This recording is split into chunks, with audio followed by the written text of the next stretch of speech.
A few weeks ago, Foreign Exchange showed footage from Iraq by independent journalist David Enders.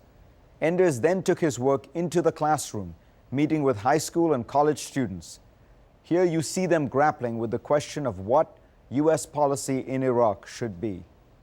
If we stay there, it's going to keep happening, and it's going to increase. I mean, the bombs are just getting, like, literally, they're just building bigger and bigger bombs. We get more armor, they build bigger bombs, and that's what's going to keep happening. Like, the soldiers were showing us, they literally get dump truck bombs. Like they'll fill a whole 18-wheel truck with explosives. Like lost their entire lives because they can't be in the army anymore. So they're like disabled veterans, and the United States does a terrible job at providing. Refugee crisis that has occurred in Iraq and is now affecting the entire region. So I'd really just like to turn it right over to questions. The question was, I read about the resettlement process, and I was wondering, why does it take such a long time? How much progress do you think we are creating over in Iraq while we're keeping our troops there? You were with American soldiers. I would like to know what their attitudes were and what their outlook was. What scared you the most in Iraq? I was nearly kidnapped on a couple occasions, one very close one. There are lots of reasons to be scared, but definitely, specifically being targeted for being a Westerner is a very frightening thing. I just wanted to know what you thought the United States should be doing as far as foreign policy in Iraq to help resolve conflict between the different factions. Removing its soldiers. That's step one. As long as the U.S. is seen by the majority of Iraqis as being an imperial power imposing its will on their country and their government, we're not going to be able to solve this problem. Are they just wanting us to leave so that they can go back to doing like all the things that we went in there to stop them from doing? What did we go in there to stop them from doing? Well, I'm asking. just the bad things. Aren't we trying to kind of squish some of the bad things while we're over there? What do we think is wrong? What are the bad things? When you say that the U.S. is there to stop the bad things, we're arming both sides of a civil war. I noticed that you really do want America to leave. I don't think you're a firm supporter of Bush. Like, just reading some stuff, I realized that.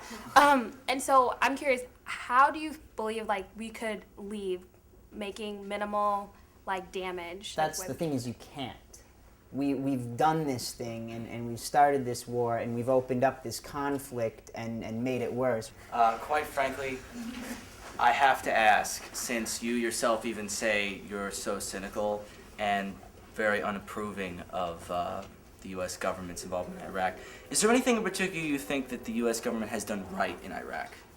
I don't know that making a fifth of the country refugees and creating a situation in which people have less access to health care, clean water, electricity, inflation is considerably worse. I mean, by most standards, life is worse for the average Iraqi than it was under Saddam. Does anyone know anyone who's serving? Yeah, I mean, what do they say about what's happening? My friend Nate, he's in the army, and his friend actually got shot by snipers because there's a lot of snipers around there. And he said it's really dangerous, but he does feel like they're actually improving things, and he does support the war. I support my country, and if that's what it calls for, I'll do it. I had a neighbor who, he and his brother were going to enlist together. Well, his brother died in a car accident 3 years ago. So him and his friend just enlisted, and he just went over a couple weeks ago. He's an only child now, and if he dies, his mother has no one. I had no idea how big this refugee situation was in Iraq before this class started. Because news I watch is NBC, and it's just talking about killing people in the city. You don't really touch on this kind of stuff. Well, I think that it's kind of our duty and obligation as citizens of the United States to actually go out and get news sources and try to find out really the real story as to what's going on. Because a lot of the times we just turn on the 5 o'clock news and expect everything to be spoon-fed to us. Am I allowed to disagree, or? Yeah.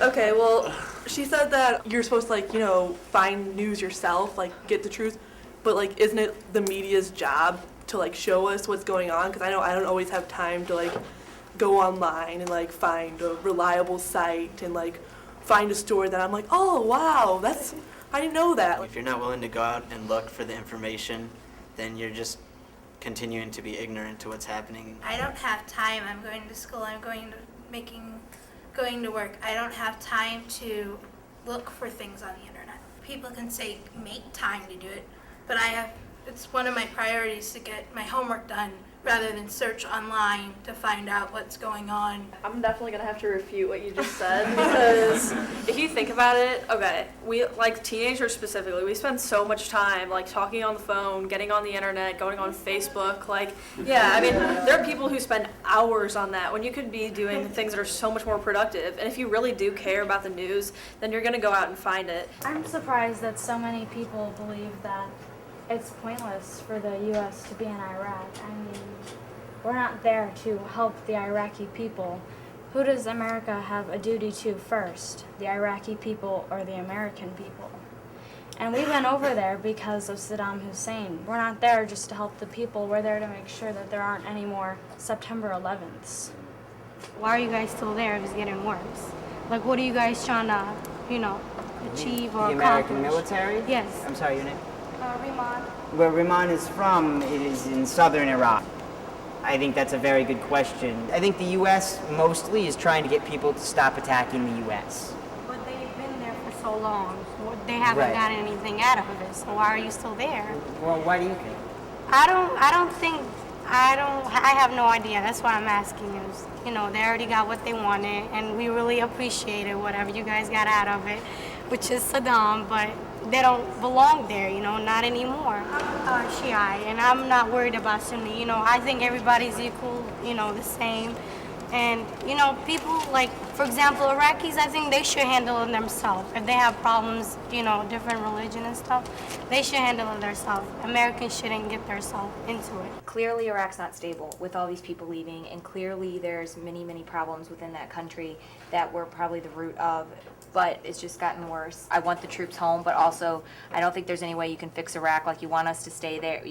We want people to stay there so that Iraq is not completely overrun and becomes just this country in chaos, but it just doesn't seem like there's any way that we can fix it at this point in time.